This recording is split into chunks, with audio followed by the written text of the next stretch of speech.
안녕하세요. 경기도에 살고 있는 30대 여성입니다. 벌써 올해도 마무리가 되어가고 있네요. 여러분은 어떤 한 해 보내셨나요? 저는 참 다사다난한 날들을 보냈습니다.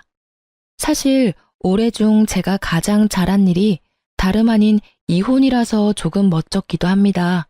세상에, 저도 결혼 3개월 만에 이혼 도장을 찍게 되리라고는 꿈에도 몰랐거든요. 남편과는 소개팅으로 처음 만났습니다. 저희는 서로 다른 회사에 다녔지만 건너 아는 사람들이 많았어요. 비슷한 직종에서 근무해서 공통점도 많았죠. 주변에는 이미 다 결혼했고 연애도 안 하는 솔로는 얼마 남지 않아서 주변에서 더 저희를 이어주려고 성화였어요. 남편과 저는 서로 하는 일도 생활 방식도 다 비슷해서 평범하게 탈 없이 잘 만났습니다. 다만 저희는 처음 시작하는 연인의 설렘 같은 건 없었습니다. 그래도 편안한 만남 자체는 너무 좋았고 자연스럽게 결혼까지 흘러갔어요. 뭘 하든 혼자 하는 게 익숙했는데 옆에 짝꿍이 있으니 든든하더군요. 오랜만에 느끼는 안정감이 좋았습니다. 결혼 준비하면서는 딱 한 번 다툰 적 있는데 다들 참고 결혼하는 줄 알고 저도 참았어요. 그런데 그때 한번 삐끗거릴 때 진작 결혼을 관뒀어야 했나 봐요. 예비 신랑과 저는 비혼주의였어요. 네, 저희는 서로를 만나기 전까지는 결혼 생각이 전혀 없었습니다. 그렇다 보니 예비 신랑은 결혼 자금에 대해서 따로 저축을 크게 하지는 않았더라고요. 예비 신랑은 본가에 살면서 자주 해외여행을 다녔다고 합니다. 그래서 수중에 모은 돈이 별로 없다고 초반에 제게 솔직히 전부 털어놓더군요. 저는 재산은 전혀 개의치 않았습니다. 각자 직업이 있고 돈이야 앞으로 모으면 된다고 생각했거든요. 무엇보다 옆에서 봤을 때 예비 신랑의 경제적 관념이나 씀씀이가 나쁘지 않았어요. 그리고 같은 비혼주의라도 저는 재테크랑 부동산에 워낙 관심 많아서 재산이 좀 있었어요. 부부 중에 한 명이라도 제대로 자리 잡혀 있어도 저는 괜찮다는 주의였습니다. 그런데 차라리 이왕 하는 결혼 더 계산적으로 조금 더 따지고 할 걸 나중에 후회했습니다. 자기야, 만약 우리가 결혼한다면 아주 작은 원룸에서 시작해야 할지 몰라. 저번에 말했다시피 나 모은 돈이 많지 않거든. 원룸? 괜찮아. 신혼집은 내가 할 테니까 걱정하지 말고 혼수를 당신 쪽에서 해줘. 집을 자기가 마련한다고? 무슨 돈으로? 자기 저번에 대출도 있다고 하지 않았었나? 신혼집은 어떻게 마련하게? 그리고 아무리 그래도 집은 남자가 해야지. 좀 좁긴 하겠지만 내가 잘 구해볼게. 아니야. 시대가 어느 시대인데. 집 구하는 남자 여자 할 게 뭐가 있어.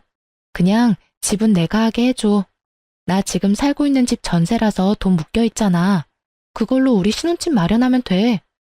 아, 그렇네. 와, 진짜 다행이다. 자기 덕분에 우리 신혼집은 해결이네. 응, 전부 솔직하게 말해줘서 고마워. 아, 나도 처음에는 모양 빠져서 돈 없다고 말하기 좀 부끄러웠어. 그런데 자기가 먼저 나한테 대출 있다고 솔직하게 오픈하는 모습 보고 나도 용기 낸 거야. 우리 둘 앞으로 열심히 일해서 갚아나가자. 그래, 말이라도 고마워. 그렇게 예비 신랑은 솔직했고 돈 앞에서 제게 자존심을 부리진 않았어요.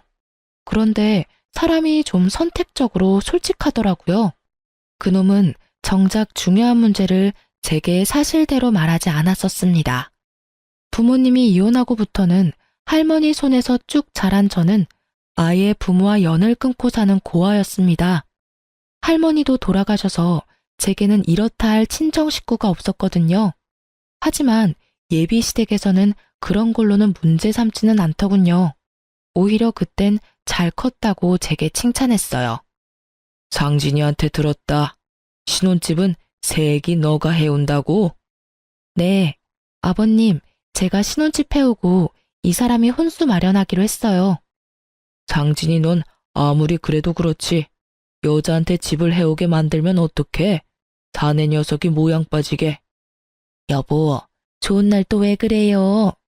효정아, 너희 시아버지가 벌써부터 며느리를 얼마나 생각하는지 몰라. 글쎄, 집은 본인이 해주겠다고 이렇게나 성활한다. 어머님, 아버님, 저희 좋게 봐주세요. 결혼은 최대한 저희 능력으로 하고 싶어서요. 보셨죠, 아버지? 제가 그렇게 하자고 한 게 아니라 효정이가 그러겠다고 한 거예요. 효정이 정말 마음이 넓고 착하거든요. 그러게, 할머님께서 우리 며느리 참 예쁘고 바르게 잘 키워주셨구나. 살아계셨으면 감사 인사라도 드리는 건데. 그러고 보니 효정이가 마음이 참 쓸쓸하겠구나. 말씀만이라도 감사해요. 참 요즘 보기 드문 참한 며느리감이야. 세아가, 내 아들이 아직은 가진 게 별로 없지만 이제 결혼하면 마음 잡고 살 테니 걱정하지 마라. 너 고생시키며 살 놈은 절대 아니야. 그런데 말이야, 제사 이야기는 우리 상진이한테 들었지? 네? 아, 제사요? 1년에 서너 번 있다고 들었어요. 아니, 서너 번이라니? 어머, 서너 번은 무슨. 상진이 너 효정이한테 지금까지 말 안 했어? 내가 자기한테 서너 번이라 했었나? 아, 기억이 잘 나질 않네. 며느라기 잘 들어라. 난 다른 거 필요 없다. 우리 집은 1년에 자그마치 제사가 10번이야. 네가 이제부터 시어머니 옆에 붙어서 그것만 잘 배우고 도우면 된다. 그럼 더 바랄 것도 없어. 1년에 10번이요? 그는 분명 제게 제사가 서너 번 있다고 말했었는데 알고 보니 10번이 넘더군요.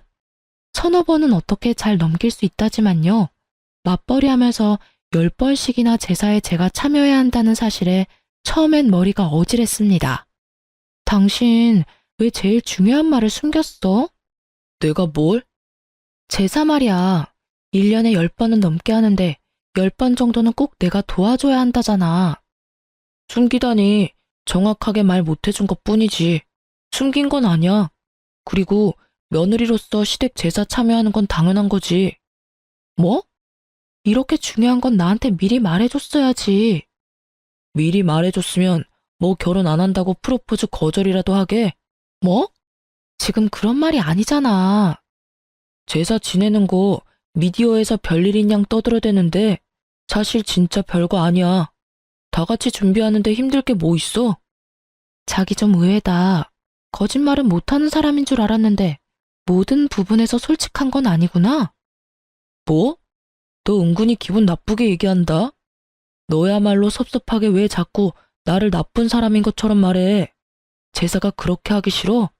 설마 너 신혼집 네가 해온다고 제사도 못하겠다 이런 마인드인 거니? 여기서 신혼집 이야기가 왜 나와? 아, 그렇잖아. 신혼집 내가 했어도 네가 이런 식으로 나한테 갑질했을까? 자격지심인 건지 갑질이라는 표현을 쓰면서까지 예비 신랑이 매우 씩씩거리더군요.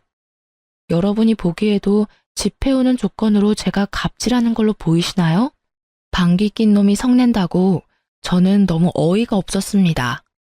분명 자기 집 제사 서너 번이고 서로 바깥일하니 신경도 안 써도 된다고 말한 건 본인이었거든요. 갑질이라니 무슨 말도 안 되는 소릴. 당신이 나보고 제사는 신경도 쓰지 말라며. 집을 내가 해오는 걸 떠나서 솔직히 말해서 제사 매번은 못 도와드려. 내가 집을 안 해왔어도 내 입장은 똑같아. 우리 각자 얼마나 힘들게 일하는지는 당신이 제일 투명하게 잘 알잖아. 직장 생활하면서 1년 제사 다 챙기기 어려워. 그러니까 당신이 어머님 아버님께 미리 내 입장 제대로 말씀드려. 난 지금 제사도 제사지만 당신이 당연하다는 식으로 구는 게 제일 이해 안 가고 기분 나빠. 처음부터 서너 번이라고 속이지나 말던가. 저는 다른 건 다 참아도 제게 거짓말하는 건 정말 못 참겠더라고요. 예전에 남자친구들과 헤어졌던 이유도 다 거짓말 때문이었거든요. 그런데 예비 신랑이 결혼할 때쯤 그들과 비슷한 모습 보이더라고요. 저는 순간 지금 내가 잘못된 선택을 한 건가 싶었어요. 그 아차하는 순간 멈췄어야 했는데 저는 그만 시부의 설득에 넘어가고 말았습니다. 결혼 앞둔 예비 신부가 싸우고 연락 두절이니 예비 신랑도 애탔겠죠. 시부에게 SOS라도 쳤는지 완전 고지식해 보였던 시부는 엄청 다정하게 저를 다독이더군요. 세아가, 네가 얼마나 놀랐으면 상진이한테 연락도 안 하고 숨어버렸니? 저번에 말했듯이 내게 제사는 참 중요해. 하지만 난 제사보다 사람이 더 중요하단다. 설마 너 바깥일하는 거 알면서도 내가 귀한 며느리 고생시키겠니? 네 시엄마도 똑같은 생각이야. 가르쳐 주려는 마음이지. 부려먹을 생각은 추호도 없다. 네 시아버지 말이 맞아, 아가. 우리가 널 어떻게 부려먹니? 게다가 너 할머님 돌아가시고 제사도 한번 지내본 적 없을 거 아니니? 하나뿐인 핏줄인데 너도 분명 나중에 할머님 제사 챙기고 싶을 거야. 나한테 미리 배운다고 생각하렴. 시부는 제사가 너무 많아서 깜짝 놀랐을 제 마음을 다 안다며 아들놈 혼내주겠다고 저를 편들어줬어요. 제사 이야기는 둘이 상의가 된 일인 줄 알았다고 하더라고요. 그래서 제사 전부 다 도울 필요 없이 딱 1년에 5번만 도와달라더군요. 시모도 옆에서 너무 미안하다고 맞장구 쳤어요. 예비 신랑도 뒤늦게나마 용서를 구하고 시부모가 나서서 저를 편들어주니 저는 결국 못 이기는 척 사과를 받아줬습니다. 사실 저희 할머니 독실한 크리스천이라 제가 따로 제사 지낼 일도 없었어요. 하지만 시부모에게 굳이 덧붙이지는 않았습니다. 제사가 1년에 10번 넘게 있는 거 알게 됐지만 그렇게 참고 결혼에 결국 꼴이 냈습니다. 사실 속으로는 5번도 많다고 생각했어요. 그런데 세상에 제사상 한 번 못 차려보고 황당하게 이혼할 줄은 몰랐습니다. 그래도 제사 문제가 금방 잊힐 만큼 결혼 생활 초반은 아무 일 없이 잘 지냈습니다. 남편은 결혼하고 나니까 확실히 연애 때보다 더 살뜰히 제게 잘해주더군요. 아침엔 출근하느라 둘 다 바쁜데 남편은 꼭 저보다 먼저 일어나서 아침 식사를 준비했습니다. 평소에 제가 제일 약한 부분이 잠이에요. 그래서 혼자 살 때는 따로 아침 식사를 챙겨 먹지도 않았습니다. 그런데 남편 덕분에 몇 달 아침 챙겨 먹으니 속이 든든하고 따뜻해서 고맙더라고요. 여보, 일어나. 지금 일어나야 같이 밥 먹고 출근할 수 있어. 자기야, 아침인데 고생스럽게 뭘 또 이렇게 많이 차렸어. 엄마가 준 반찬이지 뭐. 내가 한 건 계란 후라이 뿐이야. 맛있게 먹어. 오늘도 화이팅 하자. 응, 고마워. 나도 자기처럼 아침에 일찍 일어나고 싶은데 쉽게 눈이 안 떠져. 자기 원래 아침잠 많잖아. 괜찮아. 아침은 나한테 맡겨. 그때까지만 해도 저는 남편이 차려주는 아침이 그의 사랑이 담긴 배려라고 생각했어요. 저녁은 항상 남편보다 더 일찍 퇴근하는 저 혼자 준비하니까 아침이라도 신경 써서 차려주나 싶었죠. 그런데 그 아침밥은 남편이 미리 세운 계획 중 일부였더군요. 신혼 초 사랑 담긴 순수한 아침밥이 아니라 그건 일종의 뇌물 같은 거였나 봐요. 남편은 점점 숨겨둔 본색을 드러냈습니다. 자기야, 우리 이제 슬슬 통장 합칠까? 어차피 우리 월급도 비슷하게 벌고 네 통장 내 통장 할 거 없이 재산을 슬슬 합쳐야지. 생활비 입금하는 것도 몇 번 하다 보니 별로야. 귀찮게 일일이 다 계산해야 하잖아. 난 은근히 숨 막혀서 이런 건 딱 질색이야. 결혼한 지 얼마 되지 않아서 생활비 어디서 어떻게 쓰일지 잘 모르잖아요. 그래서 달마다 쓴 총 금액을 계산해서 각자 반씩 부담하고 있었습니다. 그렇게 1년 동안 생활 방식을 보고 적정 금액 정해서 생활비 각출하기로 했는데 남편은 갑자기 통장을 합치자더군요. 어차피 계산도 제가 다 하는데 귀찮다면서요. 게다가 저희는 월급이 비슷하지도 않았어요. 남편 월급은 300만 원 언저리고 제 월급은 400만 원이 훌쩍 넘었죠. 비슷한 직종이니까 버는 돈이 너무 차이가 나면 상대방이 민망할까봐 결혼 전에는 제가 비슷하다고 말했었어요. 응? 난 지금도 괜찮은데? 1년 동안은 이렇게 하기로 했잖아. 에이, 그러지 말고 합치자. 당신은 저녁 장 보고 나는 아침 장 보고. 그런 것도 더해서 반 나누는 거 솔직히 좀 그래. 그래? 당신이 아침 장을 따로 본 적이 있어? 거의 냉장고에 내가 봐둔 재료 쓰는 줄 알았는데. 그런데 난 결혼했다고 바로 통장 합치는 건 싫어. 합치더라도 몇 년 있다가 합치는 게 낫지 않아? 소비 패턴이 다르고 아직은 한 달에 개인적으로 쓰는 돈이 다르잖아. 아, 일단 당신 뜻이 그렇다면 알겠어. 근데 그렇게 말하니까 좀 서운하다. 응? 난 같이 잘 살아보고 싶어서 말한 건데 당신은 좀 성 긋는 것 같아서 서운해. 성 긋는 게 아니라. 됐다. 그만 얘기하자. 저는 제가 당장 달에 개인적으로 쓰는 돈이 많아서 그렇게 말한 건데 남편은 제가 선을 긋는다고 서운해하더군요. 삐진 남편은 제게 한동안 툴툴거렸습니다. 그래서 저는 좀 더 꼼꼼하게 생활비를 제외하고 각자 한 달에 쓰는 돈들에 대해서 남편과 다시 의논해야겠다고 생각했어요.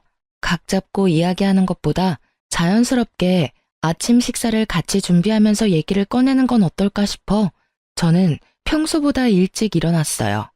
참 그날따라 눈이 번쩍 떠지더군요. 아침부터 주방에서 사부작거리는 소리가 들려서 곧바로 주방으로 갔습니다. 그런데 생각하지도 못한 남편의 충격적인 대화에 온몸이 굳어버렸습니다. 아, 엄마, 내가 언제까지 이 짓을 해야 해? 나도 아침에 더 자고 싶다고. 아니, 아버지는 왜 이런 걸 시켜서 진짜 별 효과도 없어. 지가 공주야? 보니까 내가 아침 차려주는 걸 당연하게 생각하는 눈치야. 엄마 지금 통장 합치자는 소리에도 저렇게 딱 잘라서 냉정하게 구는데 내가 엄마 아빠 용돈 드리자고 하면 쟤 아주 난리 날 것 같아. 내가 왜 자꾸 눈치를 보면서 살아야 해? 엄마, 두고 봐. 아들이 어떻게든 통장 합칠 테니까. 그러면 이 짓거리도 이제 끝이야. 그 짧은 통화 내용만 들어도 시댁과 남편이 저를 어떻게 생각하는지 짐작이 가더군요. 너무 심장이 두근거려서 일어난 티도 못 내고 다시 안방에 들어갔습니다. 상황 파악하는데 헛웃음이 나오더군요. 제가 결혼한 사람이 그렇게 앞뒤가 다른 사람이라곤 전혀 몰랐습니다. 그러니까 지금 남편이 돈 때문에 제게 아침 차려주는 쇼를 하고 있었다는 거잖아요. 저는 방에서 혼자 아무리 마음을 가다듬어도 시댁과 남편이 하는 연극에 제가 낀 느낌을 지울 수가 없었습니다. 조금 시간이 흐르자 남편은 평소처럼 다정하게 깨우러 들어오더군요. 여보, 이제 일어나야지. 같이 아침 먹자. 내가 여보 좋아하는 프렌치 토스트 준비했어요. 식탁에 앉으니 그 많은 아침 식사가 그런 의도로 준비된 거였다는 걸 다시 곱씹게 되더군요. 내가 요 며칠 퉁명스럽게 해서 미안해. 난 잘 살아보려고 말 꺼낸 거였는데 당신이 딱 잘라 거절하니까 좀 서운하더라. 화해의 의미로 내가 준비한 거니까 많이 먹어. 안 먹고 뭐해? 미안한데 나 속이 좀 메스꺼워서. 어? 힘들게 준비했는데. 그러지 말고 한 입만 먹어봐. 빈속이라 메스꺼운 걸 수도 있잖아. 미안, 도저히 못 먹겠어. 아이씨, 준비한 성의가 있는데 그래도 먹는 신용이라도 좀 할 수 있잖아. 아씨? 지금 내가 속이 안 좋다는데 당신은 억지로라도 이걸 먹이고 싶어? 먼저 괜찮냐고 물어보는 게 먼저 아니야? 아, 깜짝이야. 왜 갑자기 소리를 질러? 서운해서 그랬지. 괜찮아? 뭐 어제 먹은 저녁이 체한 건가? 뭐 말만 하면 서운하대. 아침은 됐고 그럼 통장 이야기나 다시 하자. 통장? 뭐야, 당신 내 말대로 해주게? 저는 통장 이야기에 너무 티나게 화색이 도는 남편 놈을 보고 속이 뒤집어졌습니다. 일단은 내색을 하지 않고 물었죠. 당신 정확히 달에 통장에 찍히는 금액이 얼마야? 서로 그것부터 정확히 하자. 자, 이것 봐. 난 투명하게 공개할 수 있어. 남편 실수령에게 찍힌 통장 내역을 보니 정확히 300만 원이 조금 안 되더군요. 저는 헛웃음을 지으며 제 월급을 공개했어요. 그때는 통장을 합치려는 생각보다 남편이 어떻게 나오는지 보려고 한 거였죠. 뭐야? 세금 떼고도 400만 원이 훨씬 넘네? 월급이 나랑 100만 원 넘게 차이 나잖아. 내가 훨씬 더 많이 버네. 언제는 비슷하게 번다며. 당신 몰랐는데 진짜 좀 치사하다. 훨씬 많이 벌면서 왜 지금까지 숨겼어? 생활비 반반씩 하는 게 맞아? 더 많이 버는 사람이 더 내야지. 가만 보니 당신 논리 참 웃긴다. 집도 내가 해왔는데 생활비도 내가 더 내라? 또 집 이야기야? 나도 혼수 마련해 왔잖아. 생각해보니까 내가 집 해왔으니까 큰 소리 쳐도 내가 더 치는 게 맞지 않나? 오늘 진짜 왜 이래? 몸이 많이 안 좋아? 그냥 이 얘긴 다음에 하자. 왜? 지금 이야기 마무리해. 이렇게 화를 내고 소리를 지르는데 내가 이야기를 어떻게 꺼내? 아, 내가 화내니까 차마 아버님 어머님 용돈 드리자는 말이 입 밖으로 안 나와? 뭐? 아까 어머님이랑 통화하는 소리 들었어. 왜 엿듣고 그래? 네네. 내 집에서 당신 통화 엿들어 미안하네요. 그러지 말고 솔직하게 말해봐. 당신 원하는 대로 내가 해줄지 안 해줄지 어떻게 알아? 정말 내가 원하는 대로 해줄 거야? 그럼 이왕 이렇게 된 거 내가 솔직하게 다 말할게. 내 월급이랑 당신 월급 합치면 도합 700만 원이 넘잖아. 근데 우린 집도 있고 아이 계획도 없어. 게다가 당신은 모실 친정 식구도 없지만 난 우리 부모님 멀쩡히 살아계셔. 모시지는 못해도 용돈은 응당 드려야 한다 생각해. 그래서 계속 말해. 우리가 엄마 아빠한테 못해도 200만 원씩은 용돈으로 챙겨드리자. 뭐 몇십만 원도 아니고 200만 원? 우리한테 어려운 금액 아니잖아. 어디가 아프신 것도 아닌데 왜 200만 원씩이나 드려야 해? 당신은 부모님 없어서 모르겠지만 이 금액 지극히 일반적인 거야. 무슨 말도 안 되는 소리 하지 마.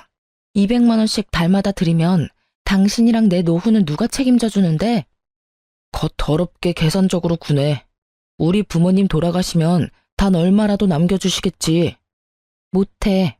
당신이랑 달리 난 대출도 있어. 이자 내리면 빠듯하고 힘들어. 그러니까 통장 합치자고 했잖아. 안 된다고 할 거면 애초에 왜 사람 기대하게 만들어? 통장 합친다고 뭐가 달라져? 내 대출 이자만 250만 원이야. 이자가 당신 월급이랑 거의 엇비슷한데 무슨 용돈을 200만 원씩 드려. 난 절대 못 드려. 뭐? 잠시만. 방금 뭐라고 한 거야? 이자가 얼마라고? 250만 원이라고. 근데 이 여자가 미쳤나? 뭘 했길래 대출이자만 250만 원이야? 당신 대출 얼마나 있는 거야 지금? 9억 정도 있어. 너 돌았구나? 당신 미쳤어? 남편은 이자와 대출 금액을 듣더니 제 뺨을 사정없이 날려버리더군요. 아직도 그때의 눈빛이 잊히지 않아요. 어디에 쓴다고 대출이 그렇게 있는지 물어보지도 않고 제게 손찌검을 했습니다. 개거품 물면서 살림 다 부수려고 하던 남편은 지가 산 혼수니까 차마 아무것도 손대지 못하더군요.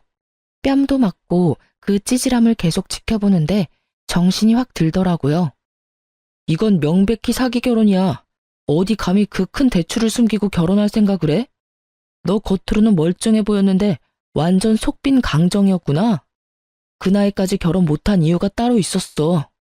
우리 부모님 너 고아인데도 결혼 허락해줬어. 근데 이렇게 뒤통수를 쳐? 너야말로 지금 대출 받은 이유도 정확히 모르면서 사람 뺨을 쳐? 이 정신 나간 여자야. 네가 왜 대출이 9억이나 있는지 난 하나도 궁금하지가 않아. 그동안 내가 해먹인 아침이 아깝다. 진짜 양심도 없지. 언제까지 속이려 했어? 넌 겨우 뺨 한 대 맞은 걸로 고맙게 생각해. 생각 같아서는 확, 아휴, 됐어. 어차피 이혼할 건데 뭘 더 말해. 제가 정말 어이가 없고 억울했던 건요. 저는 사치하거나 투자를 잘못해서 9억이나 빚진 게 아니었어요. 5년 전에 무리해서 땅을 사기는 했지만 건물을 지어 올려서 현재 공시지가로 계산하면 30억이 넘거든요. 건물 소유한 거 소문나봤자 좋을 거 없다는 걸 알아서 주변 지인도 전혀 몰라요. 결혼해서도 건물 이야기는 될 수 있으면 말하지 않았죠. 저는 결혼했다고 해서 나 건물 있어 하고 바로 밝힐 필요는 없다고 생각했거든요. 대출은 당연히 마이너스니까 밝혀야 한다고 생각했고요. 지금 생각해보니 정말 잘한 선택이었어요. 이렇게 구린 놈인 줄 몰랐으니까요. 사실 건물 월세만 대충 계산해도 1,000만 원이 넘게 들어와서 저 한 달 대출 이자에 대해선 전혀 부담이 없습니다. 하지만 남편과 시댁이 꼭 제게 맡겨놓은 돈을 내놓으라는 식이니 절대 도움 주고 싶지 않았어요. 그리고 저를 두고 그들끼리 음흉한 계획을 세웠다는 게 매우 기분 나빴습니다. 그런데 남편놈은 이런 실정을 다 모르고 개거품 물면서 제 뺨부터 올려붙인 거죠. 저는 남편놈이 뛰쳐나가고 시부모에게 곧바로 전화했습니다. 남편이 내 뺨을 때렸다고 말했으나 시부는 이유도 묻지 않고 참으라 하더라고요. 아버님, 저 그이한테 뺨 맞았어요. 저희 아무래도 이혼할 것 같습니다. 뭐? 내 아들이 너한테 손찌검했다고? 아, 뭐 그럴 만한 이유가 있었겠지. 근데 뺨 한 번 맞은 게 뭐 대수냐? 내가 살아있는 한 내 아들 이혼남 되는 거 난 죽어도 못 본다. 아가, 네가 한 번만 참아라. 남자들 손버릇은 안 사람의 행동을 어떻게 하냐에 따라서 달라진다. 그동안 내 아들이 너 아침 해먹이고 살뜰히 챙긴 걸로 난 알고 있는데 갑자기 뺨 때렸으면 이유는 너한테 있겠지. 네? 정말 너무하시네요. 뺨 맞은 이유가 저한테 있는지 아버님이 어떻게 아세요? 그리고 아무리 잘못했더라도 폭력 쓰는 게 맞는 일인가요? 일단 내가 상진이랑 이야기 나눠볼 테니 며느리 너는 그냥 조용히 있어라. 세상 천지 핏줄 없는 네가 옆에 남편이라도 있어야지. 이건 내 아들을 위한 일이기도 하지만 다 너를 위한 일이기도 하다. 그러니 매정하다 생각하지 마라. 끊는다. 그래도 며느리라고 다정하게 대해준 시부를 조금은 믿었습니다. 하지만 그 아들의 그 아버지라고 둘 다 어리석기는 하더라고요. 시부는 자기 아들 이혼남 만들 수는 없다면서 제게 역정을 냈습니다. 역시 팔은 안으로 굽는다는 걸 그 기회로 제대로 알게 됐습니다. 시부모와 남편 자기들끼리 가족이고 저는 그들에게 이방인이었을 뿐이었죠. 그렇게 집 나간 남편놈은 하루 만에 제게 이혼 서류를 내밀더라고요. 소송으로 가면 번잡하니까 합의 이혼으로 마무리 지어. 도장 찍어. 합의 이혼? 그래, 바라던 바네.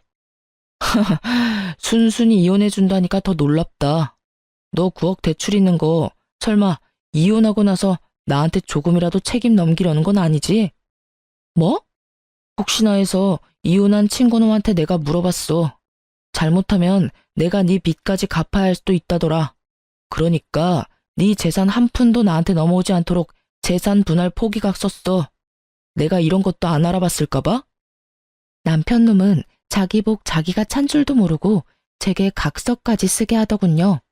하마터면 저도 놓칠 뻔한 부분이었는데 오히려 정말 고마웠습니다. 하나는 알고 열은 모르니 남편의 그 멍청함에 많이 웃기는 했어요. 일반적으로 대출도 재산이 꽤 있는 사람이 받는 거잖아요. 제가 그만큼의 대출을 어떻게 받았고 또 어디에 썼는지 끝까지 물어보지 않더라고요. 그래, 너 잘났다. 근데 너 나랑 이혼하면 나중에 후회할걸? 후회는 무슨? 너 지금 우리 아빠 믿고 그러는 거냐? 내 걱정하지 마. 아버지 너 대출 9억이나 있는 거 알고 완전 개거품 무셨어. 여기까지 같이 온다는 거 내가 겨우겨우 말려서 너 오늘 목숨 건진 거라고. 이제 진짜 끝이니까 구질구질하게 붙잡지 마라. 깔끔하게 합의 이혼하면 돼. 그래? 근데 깔끔하지 않은데? 뭐? 저는 깔끔하게 이혼해주려고 냉장고에서 대파 한 단을 꺼내 그놈 뺨을 두들겨 팼습니다. 어이! 이게 무슨 짓이야? 너도 그때 야무지게 내 뺨 날렸잖아. 나도 깔끔하게 이혼하려면 내가 받은 건 돌려줘야지. 왜? 합의 이혼 말고 그냥 소송으로 가고 싶어? 어휴, 내가 똥이 무서워서 피하냐? 됐다. 더러워서 피하고 말지. 그 대화를 끝으로 저는 한 달여 만에 그 머저리랑 이혼했습니다. 그놈이 원하는 대로 각서도 써줬어요. 서로가 원하는 이혼이었기에 이혼 조정 기간도 무리 없이 끝났고 이혼은 확정됐습니다. 결혼하기까지는 정말 시간 걸리던데 이혼은 마음먹으니 엄청 쉽더라고요. 드디어 등본에 전 남편 이름이 삭제되어 저는 혼자 파티를 열었답니다. 다행히 이혼 과정 중에 전 시부모랑도 제가 마주할 일은 없었습니다. 혹시라도 제가 금전적으로 들러붙을까봐 이혼까지 연락 한 통 없었던 것 같아요. 오히려 감사했죠. 그 사람들이 저한테 들러붙을까봐 저도 조마조마했거든요. 저는 바로 신혼집은 세놓고 제 건물 근처 오피스텔로 이사했습니다. 주말에는 왔다 갔다 하며 건물 한번 보고 항상 1층 분식집에서 점심을 간단히 해결했어요. 그런데 진짜 세상에 소름 돋게도 이혼하고 일주일 뒤 제 건물에서 시부랑 딱 마주쳤습니다. 저도 그렇게 마주칠 거라고는 상상도 못했어요. 제가 기존 건물 청소 용역 업체의 계약이 다 끝나서 고심해서 새로운 업체를 구했거든요. 첫날이라 업체 사람들이랑 얼굴도 틀 겸 분식집에서 먼저 밥을 먹고 있었어요. 그런데 하필 그 청소업체에 시부가 속해 있었어요. 김밥 하나 입에 넣자마자 청소하는 시부랑 눈이 딱 마주쳤습니다. 저는 굳이 마주하고 싶지 않아서 못 본 척 고개를 돌렸어요. 모자를 쓰고 있어서 못 알아볼 줄 알았는데 저의 전 시부는 기어코 분식집 안까지 들어와서 저에게 다짜고짜 따지더라고요. 사장님, 앞으로 여기 이 여자한테는 음식 팔지 마쇼. 음식이 아까워. 이 여자가 어떤 여자인 줄 알아요? 내 아들 이혼남 만든 아주 못된 물건이야. 대출 있는 것도 속이고 내 아들이랑 우리 집 말아먹으려고 한 거지라고. 거지를 식당에 들이면 되나? 어이구, 영혼까지 끌어서 대출받아서 도대체 어디에다가 썼냐? 순순히 집해온다고 했을 때 내가 의심했어야 하는데. 밥 먹고 있는 거 안 보여요, 아저씨? 뭐? 아저씨? 아, 할아버지인가? 좋은 말로 할 때 그냥 곱게 지나가세요. 당신 아들이랑 깔끔하게 이혼도 했는데 왜 이제 와서 제 속사정을 궁금해하세요? 아이고, 이제 눈에 뵈는 게 없는 모양이다 니가. 야, 넌 대출이자 내느라 허리띠 졸라매서 라면이랑 김밥밖에 먹을 게 없지? 네 팔자가 딱 이딴 분식 따위나 처먹을 팔자야. 직업 있고 월급 잘 받으면 뭐해? 빚이 한가득한데. 넌 평생 빚 갚다가 죽을 거다 이거사. 온갖 막말을 퍼부으며 난동 부리는 전 시부에 분식집 사장님이 놀라서 뛰쳐나오더군요. 아니, 누구신데 우리 손님한테 그러세요? 나 여기 건물 청소 용역업체 일하는 땡땡땡이요. 앞으로 자주 보겠네요. 장사 망하기 싫음 손님도 가려가면서 받아요. 그리고 이 여자 먹고 계산 안 하고 그냥 도망갈지도 모르니까 잘 주시하고요. 지금 남의 영업장에서 소란 피우는 게 누군데? 남의 집 귀한 딸한테 뭐라는 거야, 이 영감탱이가. 효정씨, 건물 청소 용역업체 바꿨다더니 웬 정신 나간 할아버지가 왔어요? 효정씨 아는 사람이에요?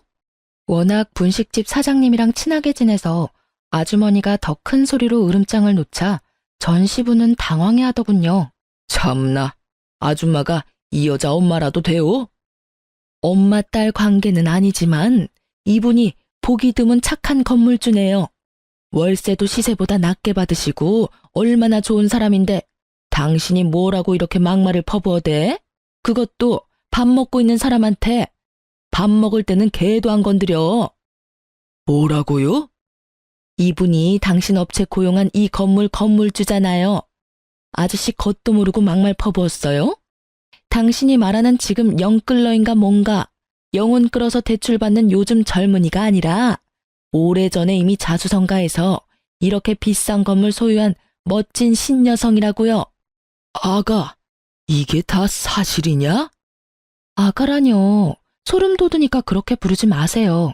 그럼 뭐 대출 9억이 은행에 찾아가서 해달라고 하면 그냥 쉽게 빌려주는 줄 알았어요? 하긴 그쪽이 그만한 재산도 없으니 대출 1,000만 원이라도 쉽게 받을 수 있었겠어요? 그런 상황이 없으니 알 리가 있나? 그러니까 당신 아들 포함해서 온 집안이 경제적으로 무지하지. 너 왜 우리한테 건물 있는 거 숨겼냐? 세상에 이런 게 어딨냐? 감히 건물 있는 거 숨기고 재산 한 푼 안 주고 이혼을 해? 네가 건물 있는 거 알았으면 우리 아들이 너랑 이혼할 필요도 없었지. 그럼 내가 여기서 이러고 건물 청소나 하러 다닐 필요도 없고. 하여튼 부전자전이라더니 반응 똑같은 거 웃겨 죽겠네요. 아저씨, 결혼 전에 취득한 재산에는 분할 대상이 아니에요. 그리고 아들이나 아빠나 왜 생판 남의 재산을 탐내냐고요. 심지어 지금은 이혼해서 아주 남이에요. 내가 이건 그냥 두고 못 보지. 네 건물이 우리 아들 건물이나 다름없지. 혼인 사실이 명백히 있는데 이건 사기야. 재산 조사 다시 들어가야 해. 허허, 뻔뻔하기도 하셔라. 혹시 그건 아시나? 그쪽 아들이 내 대출 조금이라도 갚아달라 할까봐 개거품 물면서 재산 분할 포기각서 쓰자고 한 거 몰라요? 그런 건 또 상의를 안 했나 봐요. 뭐? 그래서 썼냐? 당연하죠. 원하는 대로 써줬는데 뭐 문제 있나요? 안 돼. 아이고, 내 건물. 어머, 저 아저씨가 정말 노망나거나 치매 걸렸나 보네. 남의 건물 보고 자기 건물이라니. 이제 남 식사하는 가게에서 방해 그만하고 나가세요. 그리고 그 업체에서 잘리고 싶지 않으면 지금 당장 내 건물에서 나가요. 알겠어요? 아가, 내가 정말 잘못했다. 우리에게 한 번만 기회를 다오. 잠깐이지만 우리 네 식구 한 가족이었잖아. 보아라고 막말할 땐 언제고, 아가? 진짜 끝까지 소름 돋게 하네. 먼저 나 버린 건 그쪽들 아닌가요? 버려놓고 무슨 가족이래? 너 그렇게 살면 벌 받아. 내가 왜 벌을 받아요? 좋은 게 좋은 거라고. 가진 게 많으면 세상에 베풀면서 살아야지. 내가 내 돈을 어떻게 하든 그쪽이 뭔 상관이야. 당신네한테 줄 돈 한 푼도 없으니까 꺼지세요. 그 사람이 벌 받는다는 소리만 안 했어도 그쯤 했을 텐데 저도 사람인지라 그 말 한마디에 이성의 끈이 딱 끊어지더군요. 전시부는 분식집 사장님이 소금을 뿌리니까 그쯤 하고 사라지더군요. 저는 바로 용역업체 사장한테 전화해서 전시부 이름 대고 그 사람 때문에 계약 파기하고 싶다며 제 입장을 전했습니다. 업체에서는 사과와 함께 계약한 기간은 채우고 싶다 했지만 저는 필요 없다고 했습니다. 한 달치 용역비는 날렸지만 더 이상 전시부와 마주칠 일 따위는 없어서 마음만은 홀가분했습니다. 그 뒤로 뭐 전시모까지 전화가 왔어요. 이혼 후 굳이 번호 안 바꿨었는데 그 일 있고 나서 바꿨습니다. 저를 붙잡고 애원하고 뭐 비슷했죠. 효정아, 난 정말 너희가 이혼하는 게 싫었단다. 하지만 내가 무슨 힘이 있었겠니? 그저 아들과 남편이 하라는 대로 잠자코 있었지. 하지만 내 아들 아직도 여전히 너 많이 그리워해. 후회도 하고 있고 반성도 하고 있단다. 그러니까요, 아줌마. 저는 돌아갈 일 없고 우리는 모두 이제 남남이고 제발 전화 좀 그만하세요. 그렇게 이혼 안 했어도 난 이혼했을 거거든요. 내가 왜 시부모한테 200만 원씩 용돈을 줘요? 아니, 그건 말이다. 아들한테 효도 바라시고 남한테 효도 바라지 마세요. 끊습니다. 제가 해결해야 할 문제는 물론 그것뿐만 아니었죠. 전 남편 놈이랑 저랑 겹치는 지인이 많다고 했었잖아요. 이혼하고 한참 동안 저 빚쟁이라고 주변에 소문을 엄청 더럽게 냈더라고요. 다들 쉬쉬했는데 결국 제 귀에 들어왔어요. 그 덕에 저는 어쩔 수 없이 주변 사람들한테 건물주라는 걸 오픈했습니다. 다들 그럼 그렇지 하고 저를 두둔했고 전 남편이 한심하고 어리석었다 욕하더군요. 전 남편도 제가 건물주라는 걸 시부모와 주변 사람들에게 뒤늦게 전해 듣고 술 먹고 저를 한번 붙잡으러 오긴 했습니다. 여보, 법적으로 남이지만 아직도 여전히 당신은 나한테 여보야. 내가 얼마나 널 아끼고 사랑해줬니? 근데 넌 왜 그렇게 쉽게 져버려? 내가 아무것도 모르고 이혼하자면 당신이 말려주지 그랬어. 내가 너무 애송이었어. 대출도 자산이라는 거 몰랐어. 효정아, 나 한 번만 봐주라, 응? 엄마 아버지 다 버리고 오라 하면 그렇게 할게. 난 당신만 있으면 돼. 미친 소리하고 앉아있네. 야, 꼴에 자존심 있어서 맨정신으로는 못 매달리겠지? 술 냄새 풀풀 풍기면서 바짓가랑이 붙잡고 늘어지면 내가 받아줄 거라 생각했어? 이건 또 누구 머리에서 나온 생각이니? 너희 엄마? 아니면 아빠? 너희 가족 이런 계획 잘 짜잖아.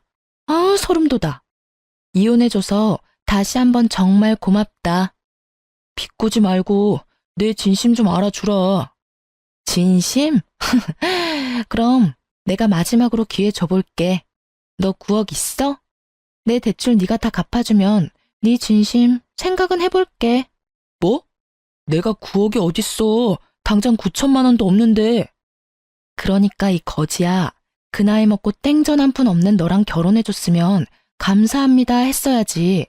먼저 내 뺨 올려붙인 게 누군데. 그리고 너, 내가 모를 줄 알았어?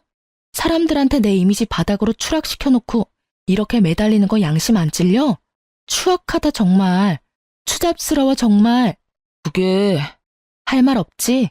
너 한 번만 더 나 찾아오면 너희 집이랑 너 더 더럽게 동네방네 소문내줄 테니까 그렇게 하라.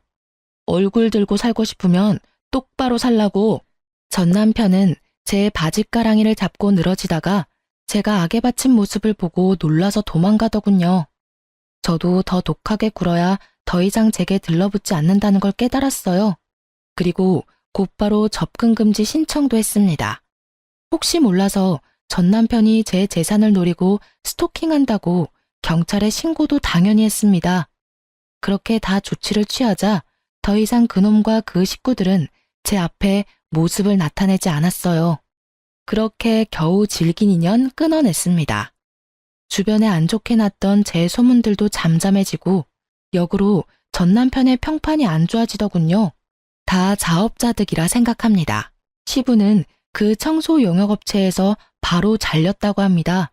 남한테 눈물 나게 했으니 본인도 피눈물 흘리셔야죠.